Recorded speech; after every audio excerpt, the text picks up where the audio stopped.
Samsung A53 finally market में आ चुका है और मुझे काफ़ी ज़्यादा क्वेश्चंस मिल रहे हैं अगर A52 लिया जाए A53 को ना लेके।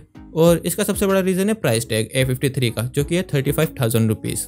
तो मैंने डिसाइड किया कि इन सभी क्वेश्चंस के आंसर मैं एक ही जगह पर दे देता हूँ इस वीडियो में। तो मैं स्टार्ट करूँगा प्राइस के साथ में, क्योंकि आपका बजट ही डिसाइड करता है कि आपको कोई डिवाइस कंसिडर भी करना चाहिए या फिर नहीं। तो सैमसंग ने A53 का बेस वेरिएंट 35,000 रुपीज़ में लॉन्च किया है, जबकि A52 लॉन्च हुआ था 26,500 रुपीज़ में। और कुछ प्राइस हाइक हुई उसकी, जिसके बाद वो 27,000 रुपीज़ या फिर 28,000 रुपीज़ के अराउंड हो गया था। लेकिन अब आप ये सोच रहे होंगे A53 की जो प्राइस हाइक है, इतनी बड़ी प्राइस हाइक, उसका कोई सेंस भी बनता है यहाँ पे या फिर नहीं। और आप बिल्कुल सही सोच रहे हैं, but Samsung had to do this and I tell you why. But keep in mind that I am not justifying Samsung. मैं बस आपको बताने की कोशिश कर रहा हूँ कि रीज़न क्या है इतनी बड़ी प्राइस हाइक का। तो A52 के लॉन्च होने के 6-7 महीने बाद सैमसंग ने लॉन्च किया था A52s, जिसका प्राइस था 37,000 रुपीज़। हालांकि A52s अब 29 या फिर 30,000 रुपीज़ में मिल जाता है, but in order to call A53 and upgrade over A52 series, Samsung को A53 का प्राइस भी यहाँ पे A52 सीरीज से ऊपर ही रखना पड़ा। पर हाँ, मैं जानता हूँ सैमसंग यहाँ पे A52 सीरीज को डिसकंटिन्यू कर सकता था, जिससे कि प्राइस यहाँ पे कंसिस्टेंट रहते, बट सैमसंग ने ऐसा नहीं किया and that's how it is. तो अब आपको रीजन पता चल चुका है इतनी बड़ी प्राइस जंप क्यों है यहाँ पे। लेकिन रियल क्वेश्चन ये है, प्राइस कुछ भी हो, A53 जस्टिफाई भी करता है उस प्राइस को यहाँ पे over A52। So let's go there. Differences की अगर मैं बात करूं तो फ़ोन को अनबॉक्स करते टाइम में आपको यहाँ पे डिफरेंसेस दिखने स्टार्ट हो जाते हैं।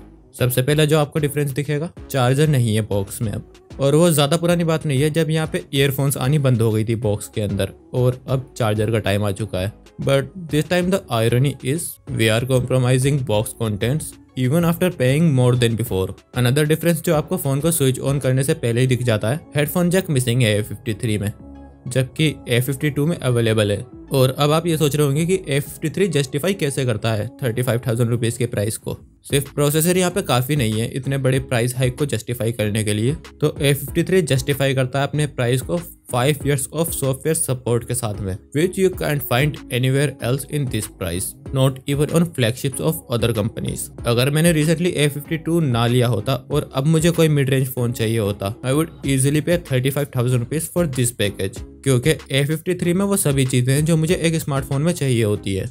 लेकिन अगर आप हार्डवेयर में ज़्यादा इंटरेस्टेड रहते हैं and you don't care about things like IP67 rating, Samsung पे reliable secure software and services, तो ना तो A53 आपके लिए है और ना ही A52। जैसा कि प्रॉमिस किया था वीडियो की स्टार्टिंग में, आपकी कन्फ्यूजन दूर कर देता हूँ मैं। तो सबसे पहले तो A52 के बारे में भूल जाइए, A52s और A53 को ही कंसिडर करिए यहाँ पे। और इस तरीके से सोचिए, A52s को ऑलरेडी Android 12 अपडेट मिल चुकी है, तो अब 2 अपडेट और रह रही है उसकी आउट ऑफ 3। A53 यहाँ पे ऑलरेडी Android 12 के साथ आया है आउट ऑफ द बॉक्स। इसका मतलब है कि A53 को अभी Android 13, 14, 15 और 16 की अपडेट मिलेगी, और उसके बाद एक और साल सिक्योरिटी अपडेट्स मिलेगी। तो जो भी डिवाइस आप लेते हैं, अगर आप उसे बहुत ही लंबे टाइम के लिए यूज़ करने वाले हैं, जैसे कि 4 या 5 साल के लिए, और सॉफ्टवेयर एक्सपीरियंस आपके लिए मैटर करता है, देन बाय A53। इससे अच्छा डिवाइस आपको नहीं मिलेगा इस मामले में। लेकिन अगर आप 2-3 साल में वैसे भी अपना डिवाइस स्विच करने वाले हैं, जो भी आप परचेस करेंगे, देन गेट A52s, क्योंकि आप किसी भी चीज़ में यहाँ पे कॉम्प्रोमाइज़ नहीं कर रहे हैं 53 के आगे, ना तो परफॉर्मेंस में और ना ही फीचर्स में, और आपको हेडफोन जैक भी मिल रहा है यहाँ पे। तो मेरे ख्याल से यहीं पे ये कन्फ्यूजन ख़त्म हो जानी चाहिए। तो इसी के साथ मैं यहाँ पे साइन ऑफ करूँ आज के वीडियो। जो आपके ओपिनियन है, जो आपका पॉइंट ऑफ व्यू है, वो मेरे साथ डिस्कस करिए कमेंट सेक्शन में। Be smart, stay smart.